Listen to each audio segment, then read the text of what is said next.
उस समय प्रेरित कर रहे हैं कि नहीं, देश पे संकट है, धर्म पे संकट है, और अगर किसी महान आत्मा का बलिदान होगा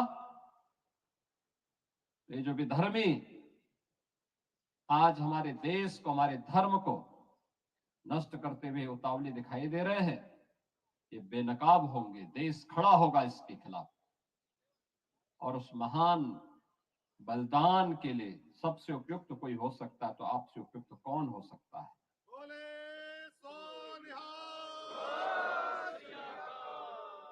और इसीलिए कहा गया है, गुरु तेग बहादुर जी महाराज अपना शीश दिया, लेकिन भारत की शीश को बचा दिया, कश्मीर बच गया। कश्मीर भारत का हिस्सा है, आज भी है।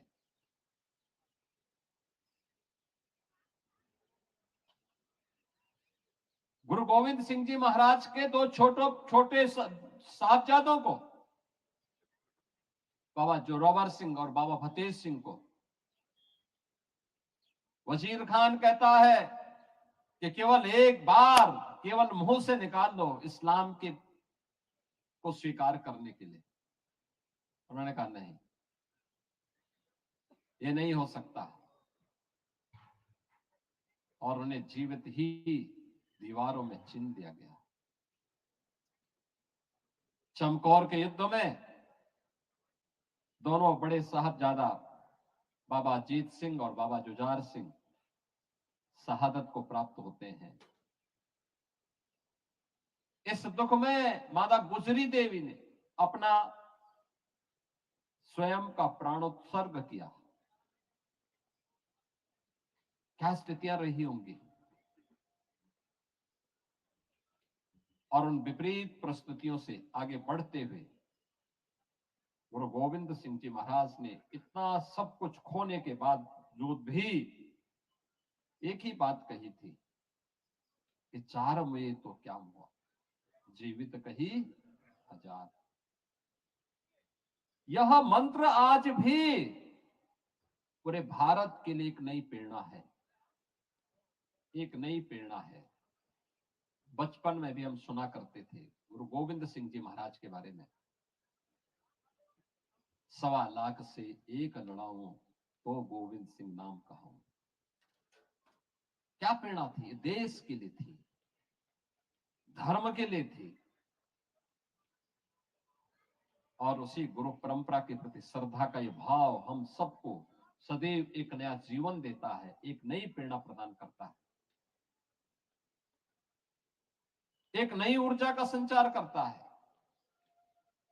हमें आगे बढ़ने के लिए प्रेरित करता है। गुरु गोविंद सिंह जी महाराज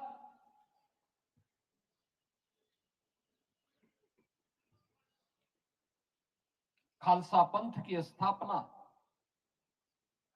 जाति भेद को, छुआछूत की भावना को सर्वथा समाप्त करने के उद्देश्य से उन्होंने की।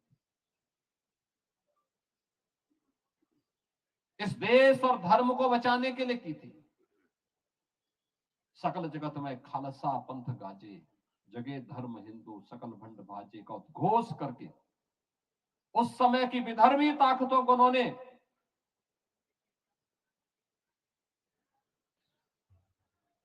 उस रास्ते से हटने के लिए कहा, चाहे तो देश और धर्म के मार्ग में बाधक है। और इसीलिए हम लोग आज भी कहते हैं, बार बार इस बात को कहते हैं, याद करना सिख गुरुओं ने जो परंपरा डाली, गुरु नानक देव जी से लेकर के गुरु अर्जुन देव जी से लेकर के गुरु तेग बहादुर जी महाराज और गुरु गोविंद सिंह जी महाराज तक, सिख गुरुओं का ये गौरवशाली इतिहास एक नई प्रेरणा प्रदान कर रहा है हम सबको, एक नई प्रेरणा प्रदान कर रहा है।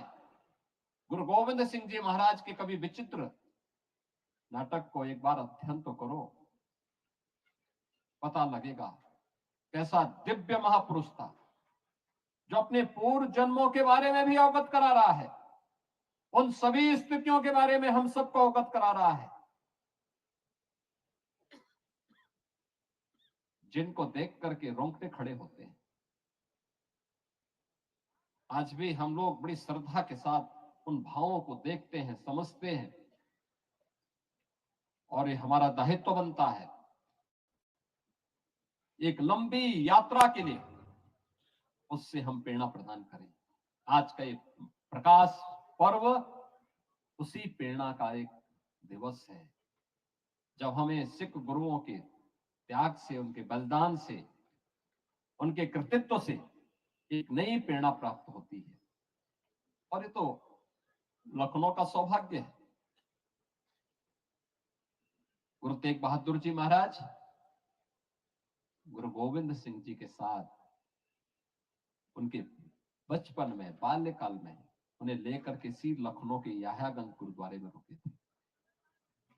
कितने ऐतिहासिक परंपरा आपके पास है, हमारे पास है। उस ऐतिहासिक परंपरा का संरक्षण करना, उसे सुरक्षित रखना, उसे आगे बढ़ा करके आने वाली पीढ़ी को उस इतिहास से अवगत कराना हम सबका दायित्व बनता है। आज के इस अवसर पर यह वर्ष हमारे लिए महत्वपूर्ण वर्ष है, क्योंकि गुरु तेग बहादुर जी महाराज का 350वां शहीदी पर्व के साथ जुड़ने का अवसर हम सबको प्राप्त होगा। उन आयोजनों को बड़े पैमाने पर किए जाने की आवश्यकता है। बड़े पैमाने पर उन कार्यक्रमों को आगे बढ़, जैसे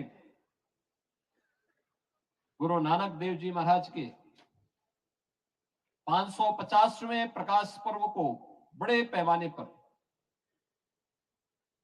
बड़े उत्साह के साथ आयोजित किया गया था।